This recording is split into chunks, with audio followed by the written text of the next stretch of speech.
l'Afrique des souverainetés, l'Afrique des libertés,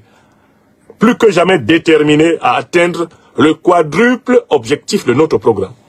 Retrait total des troupes néocolonialistes et impérialistes du sol africain. Démantèlement total de la monnaie néocolonialiste du franc CFA, de tous les pays africains où elle continue à pomper injustement les richesses de nos peuples. Fin de l'ingérence des puissances étrangères dans la désignation des dirigeants africains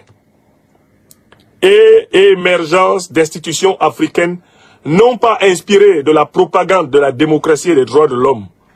occidentaux, mais de la tradition africaine, de la civilisation africaine, dont les valeurs potomitan de vérité,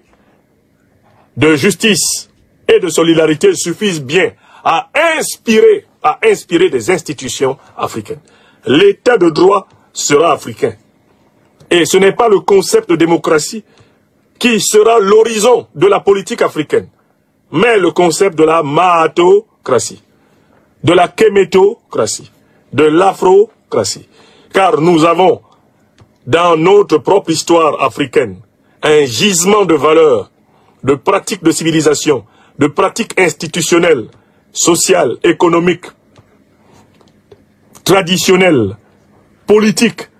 Nous avons un vivier suffisant pour nous en inspirer et bâtir la République africaine du XXIe siècle. Donc, le temps où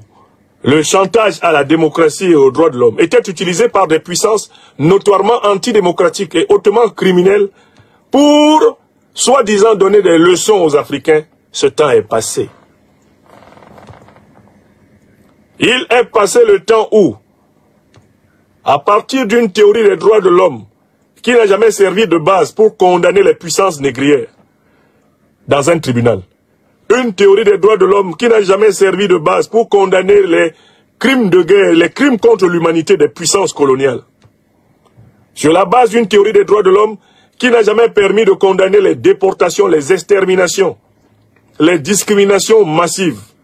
de la barbarie coloniale et néocoloniale, les nombreux coups d'État, les nombreuses guerres fomentées uniquement pour voler l'or, le pétrole, le diamant, le manganèse, le gaz, le lithium, l'uranium des Africains. Maintenant que les Africains savent que ceux qui n'ont pas été capables de s'appliquer leur théorie de la démocratie et des droits de l'homme dans leurs propres tribunaux, pour se condamner de tous les crimes qu'ils ont perpétrés et qu'ils perpètrent encore, ceux-là n'ont pas titre à nous dire quelle forme, quelle structure doivent prendre les institutions de notre continent souverain natal. Eh bien, maintenant que les Africains voient clair dedans, dans le jeu de la tyrannie conceptuelle, de la tyrannie, de la maltraitance intellectuelle, la répression intellectuelle contre l'Afrique, maintenant que l'Afrique retrouve ses coudées franches face à cela, il est hors de question que nous laissions passer des opérations de filoutage, de traficotage, de rabibochage